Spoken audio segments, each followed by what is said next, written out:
Welcome back to the Word Expanded, the Gospels edition. We are in the book of Matthew.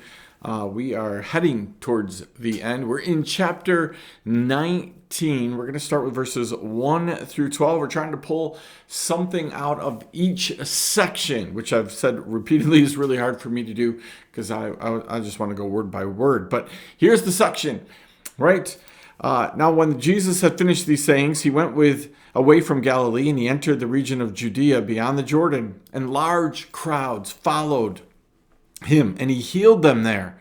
And the Pharisees came up to him and tested him by asking, "Is it lawful to divorce one's wife for any cause?" And he answered, "Have you read that he who created them from the beginning made them male and female? And said, therefore a man shall leave his father and his mother and hold fast to his wife, and to the two shall become one flesh. So they are no longer two, but one flesh. What therefore God has joined together, let no man separate." And they said to him, "Why then did Moses command one to give her certificate of divorce and to send her away?" And he said to them, "Because of your hardness of heart. Moses allowed you to divorce your wives, but from the beginning it was not so. I say to you, whoever divorces his wife except for sexual immorality commits adultery." The disciple said to him, "If in such a case of a man with his wife, is it better not to marry?" But he said to them, "Not everyone can receive this saying, but only those to whom it is given. For there are eunuchs who have been so from birth. There are eunuchs who have been made eunuchs by men, and there are eunuchs who have made themselves eunuchs for the sake of the kingdom of heaven. Let the one who is able to receive this receive it." There's a lot on this. A lot of smart people are going to tell you all about the whole divorce thing and all of these things. But there's two things that I would point out in this section. The first one is that Jesus says, whatever God has put together, let no man asunder. Let no man tear them apart or separate them. That is such a key concept. We talk about it a lot down here in different venues, different moments. It's what God has put together. Be really careful that you're not just assuming that everything you put together and that God has to just approve it.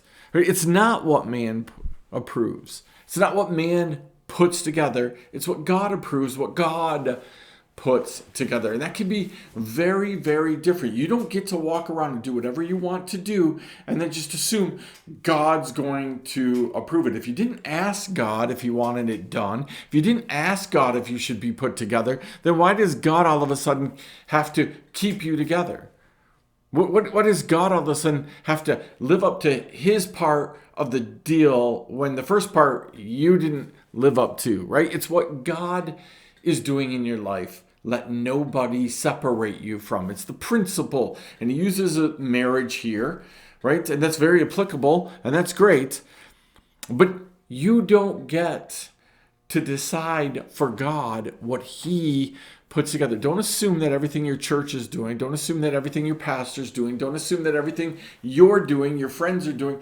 Don't assume that everything you're doing is godly because you're supposedly a godly person, because you're doing it at church. Not everything that happens at church is from God.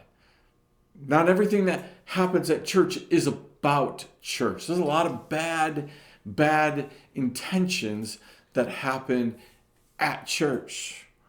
And so therefore, is that all? If somebody selfishly decides out of jealousy, I'm going to do this event, but what they really are doing is they just don't want somebody else to do it, or they're doing it because somebody else just did it, is that of God?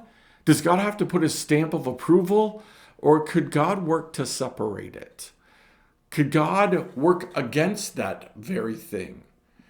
Could sometimes a snowstorm, a windstorm, something that cancels an activity, could that actually be God saying, I didn't put this together?